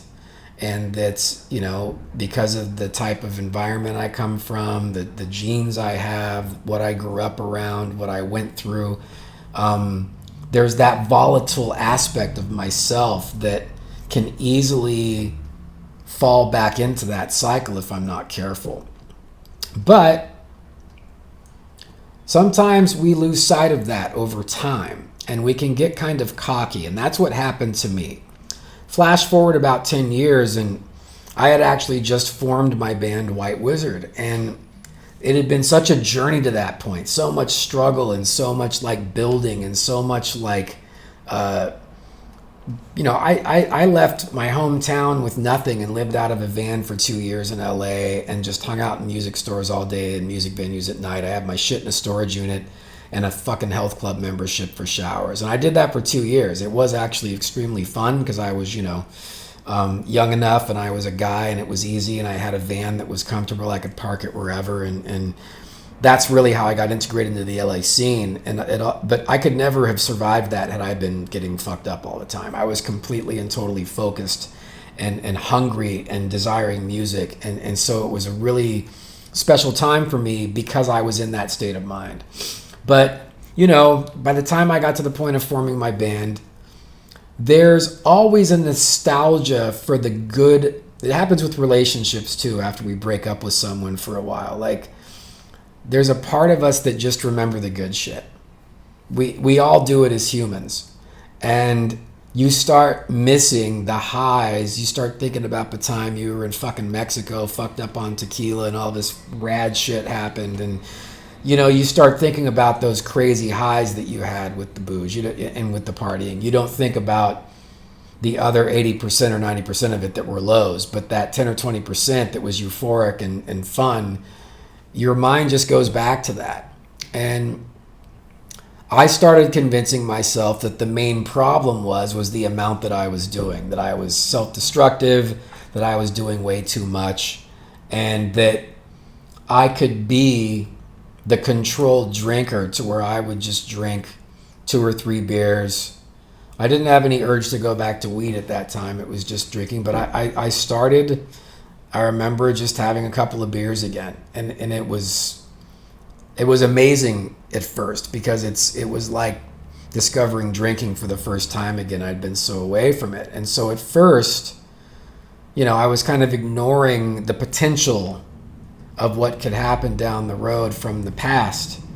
And I've got to be honest, throughout about a 5-year period after that, I made a promise to myself I'd only drink beer and wine or champagne. I wouldn't drink any hard alcohol, which for the most part I did, aside from maybe 2 nights. And that I wouldn't do it every night, and that I would be super controlled with it. But as that went on in that 5-year period, 2 drinks turned into 3 or 4. And it doesn't take much to where the Jekyll to the Hyde is coming out, or the Hyde to the Jekyll, however you want to look at it. And, I realized that when we get in that state, we do change. And, I've got a dark sense of humor already. I've got dark sides that I still at that point hadn't dealt with. I think I have now, but back then I hadn't, even though I'd been sober several years. I think I'd been so driven on my path, I'd never really dealt with what happened in the past that led me to those years of 15 to 21 of just, being on the edge of death and crazy and mad and doing crazy shit and experimenting with everything. I think that, there's things that we all don't deal with that linger inside of us that we have to face and deal with, I think, at some point in our lives, or otherwise those slippery slopes are always there. And throughout the time with my band that was good, from 2008 to 2013, I think I was very, very controlled. But I think that still sides of me came out when I would drink that I look back on. I'm like, why did I deal with a situation like that? Or why was I like that? Or whatever. That I don't think I would have been that way had I been sober. I think I would have dealt with something in a better way, in a more reasoned way. And I think that's the other thing that if we are in that cycle with drinking especially, but also weed, it can start leading to us dealing with situations in life in ways that we don't have a clear, focused, balanced view on. And we don't deal with things the right way, and we make mistakes. So that can lead to a lot of that. And and I went through a lot with my band over that 5-year period from 2008 to 2013, which is a big portion of the White Wizard story that I'll be continuing to tell in more chapters. I've only told the high-speed GTO story so far. I'm getting to the rest of it. And it'll probably be an audiobook. And I definitely had a really challenging time in that band with the personalities and with certain people and with certain things and circumstances. And granted, not a lot of things were really screwed up with how people were to me, to the band, and who they were as individuals themselves. And I carried a lot of anger for a long time. But, now that I've looked back on it, had I been not in that cycle again, even though I wasn't as destructive as before, I thought that I was totally fine because I wasn't being like I was when I was younger, drinking hard alcohol all the time, doing a bunch of heavy drugs, partying.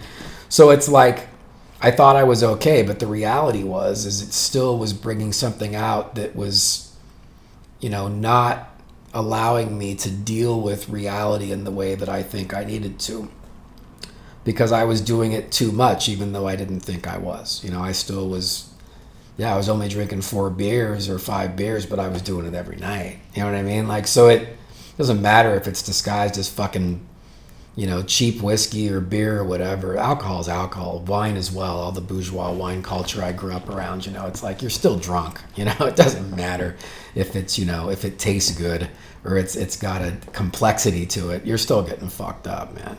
So there's a difference between going on a Saturday evening and treating alcohol like ice cream as a treat, as opposed to treating it as a daily ritual. I think there's a big difference between those two things, and those are very important things to quantify. I think someone that works all week and on a Saturday night goes and splits a bottle of wine with their significant other or friends or whatever and has a good time and treats it, as I said, like a treat, like ice cream or something. There's nothing wrong with that. That's someone who's not in the cycle. Okay, that's not what I'm talking about. So let's differentiate that, because I think a lot of times people, when they quit everything and go into a place of sobriety or trying to not be in that place, they just suddenly say, well, everyone that drinks is bad. No, that's not the case at all, actually.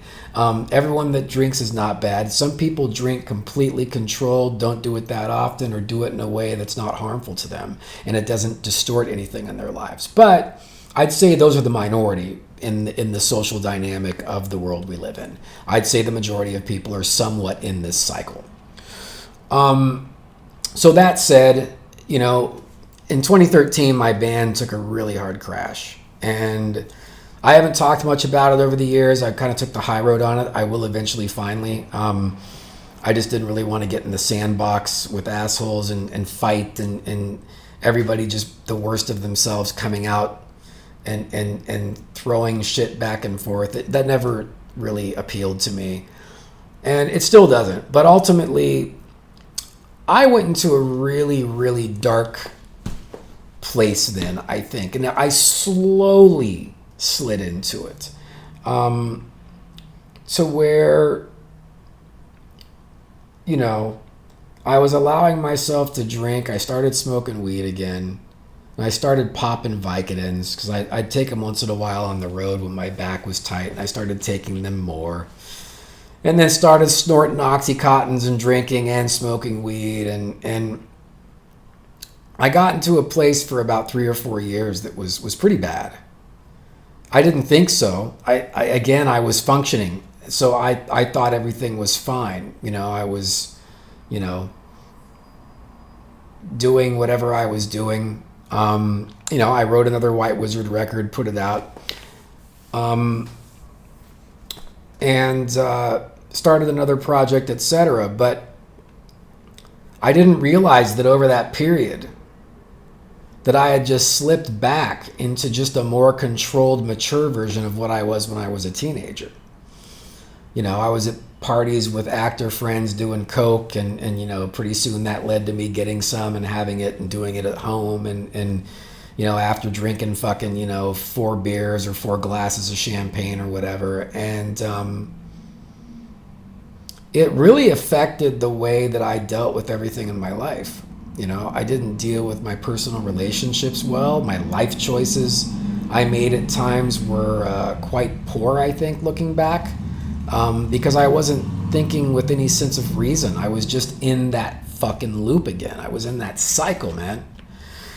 And we all get into it to various degrees. And this time it was pretty bad. And I realized, I woke up one day, and I realized, I said to myself, I said, you know, I'm just done. I drank all the alcohol I'd wanted to in my life. I felt like, what am I doing this to myself for? I thought about everything that I've done in my life. The thing is with drinking, I wasn't drinking till like 8 o'clock at night. I thought since I was sober during the day, that's a very key thing. I wasn't doing anything until nighttime. So it was like, I thought if I was sober during the day, you know, that I'm being controlled. I'm just doing it at night. It's not like it's all day, because other people around me that were like that, I would look down on them like, oh, you're drinking all day. You're fucking smoking weed all day. Like, you know, how do you not get things done? You're not focused. You know, you should save that for, you know, at night after all your shit's done, blah, blah, blah. That was my psychological place of convincing myself, oh, okay, it's okay, you know, I'm fine. When in reality, I was still in the same cycle. You know, I was staying up till 3 or 4 a.m. and sleeping until fucking, you know, 11. You know, I was not, you know, functioning in a way that was super positive, I think. I was in purgatory in a lot of ways. I think that's what you end up in, is like a state of purgatory, like a stalemate. It's just your life is in a feedback loop. And so in a lot of ways, but I realized that anything that I've gotten done, either in that 10 years I was sober before or even since, in this next 10-year cycle, that in this cycle, everything that I was getting done as a songwriter, anything I accomplished that I was proud of, it was during the day when I was sober. Once I was partying, it was like full escapism. I was listening to music or records or doing crazy shit, whatever. But, you know, that escapism, I wasn't dealing with things. The band breakup in 2013 really fucked me up, and I think I didn't deal with it, of why it happened, and really the entire White Wizard experience, and facing everything that I went through in it, and really, you know, reconciling it in my mind, and then dealing with all the stuff from my childhood, right? And then of course the White Wizard thing was tough, because that was the passion and the dream that got me through everything, and I finally was there, and to see it fall apart like that was really, really hard for me psychologically. It was devastating, man. And I'm not saying it was, you know, I had to reconcile a lot of things like fault and anger and grudges and things that manifested in me. And so when I decided to finally like break out of the cycle this time for good, I 100, it was like I just woke up and I was ready. But I think that the work I'd done the 10 years previous of being sober and still having that passion for music and for life was vital. I was also in a very bad motorcycle crash that almost killed me and almost ended my music career. My wrist was shattered. It's a miracle I'm playing again. That's a whole other story. But that also affected me on a very deep level. I went through a very bad divorce and split, and that also affected me very deeply. And it was just that time. It was time to really face everything, and to do it in a way that allowed me to manifest positive energy and progression. And that was my determination. I still had passion. As I said, the most important things to successfully get the hell out of this loop for anyone who's struggling with it. Number one, you've got to have inspiration and passion. Whatever it is, man. Art, love, just sports, whatever it is, you have to have something. Collecting something, cars, whatever. Anything that's a passion that inspires you when you wake up in the morning is so damn important. I can't stress that enough. You got to have that to break the cycle. And I had that in spades still. Music is still everything to me. I have other things as well, and I have, a wonderful relationship, and I have, good people in my life now. That's the other thing. The second thing, I had to get away from the wrong people. I was in the wrong relationship and around the wrong people, and had the wrong people in my life musically as well as personally. And I had to change that too. So I had passion and inspiration, and I recognized I had to change the people that were around me. So I did that. The third thing, I think this is really, really, really important, and everybody should really think about this one. This isn't even really for someone who's in the destructive cycle. It's for really any human, but I think especially for us that maybe went through bad experiences with other human beings in our lives. You have to rise above and let go of grudges and negative energy and anger. You just got to let it go. All of us have had people that have fucking wronged us, that have used us, that have been opportunists, or family members, parents that fucked up, people around us when we were younger, teachers that were fucking horrible, that made us lose our passion for school, which happened to me multiple times. You got to forgive your parents for fucking up. You got to forgive those people, and you got to forgive the people that wronged you. Even if not forgive, you just got to let go of your anger. You don't necessarily have to forgive in the sense of going and giving them a hug and a kiss or something, that whole thing. That's a very Christian ethos thing. You don't have to necessarily do that, but for yourself, it depends on what they did. I mean, that's a, whole other subject, but within yourself, you've got to let go of it. John DeLorean had the best quote, one of my favorite quotes of all time. The best revenge is a life well lived. I'll say that again. The best revenge is a life well lived. Fuck them. It doesn't matter anymore. All parents fuck up. You got to forgive your parents. It's just, there's no rule book. There's no textbook on parenting. Parents screw up left and right. If you had parents that didn't screw up, that were great, you're very lucky. You probably didn't end up in the destructive cycle. I got to be honest. Most people don't end up there if they had parents that were super, together and really just, did a hell of a job all their lives. But they're in the minority, man. That's not usually the case. You got to forgive the parents. You've got to forgive the past. You manifest more negative energy. People that tried to hurt you, or even that still want to hurt you. There's people that want to see me fail all over the place. I know exactly who they are. Am I going to keep focusing on them wanting me to fail? Or am I just going to let it go and say, you know what? I'm going forward with positive energy. I'm not even going to worry about them anymore. The past is the past. I'm just going to focus on me. What can I do better? Because in every falling out, usually we did something that we could have done. There's always something we could have done better. Usually in falling outs, there is fault on both sides. A lot of times there is one person who's the instigator, who was the truly evil person in it. But you still just got to focus on yourself and say, what can I do better? How can I become a better person from that? And ultimately, how can I manifest really great relationships in my life? Learn from that. And just not let it keep you up at night. You can't let these people live rent-free in your head, man. You just can't. You gotta let it go. And if you can forgive them, great. Just forgive them. You don't have to become best friends with them, but forgiveness is always great if you can do it, depending, again, on what it was that they did or what you went through with those particular people. But the bottom line is you have to let go, because as long as you dwell on it, as long as you let it make you angry, you're manifesting negative energy, and they are actually still helping keep you from progressing. Because as long as you manifest negative energy, you're not going to progress, especially if it leads to destructive behavior or into a dark cycle of not, of just constantly ingesting substances.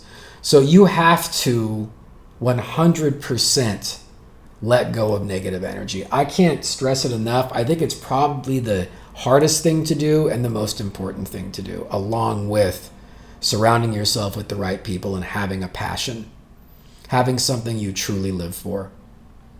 Fourth is, I think you have to embrace health and loving yourself and your body and wanting to better it, to have longevity and to feel good every day. I like waking up feeling great. I want to feel good every morning that I wake up. I don't like hangovers. I want to feel good, like I'm going to go fucking kick ass. And, I like to go run in the morning if I can. I like to work out a bit, stretch, whatever. I make a smoothie that I love, and I eat really well, and I'm very into food. Food is another thing you can be very passionate about. And I think, there's the whole wine thing with eating, but I honestly think food becomes more interesting when you're out of that cycle.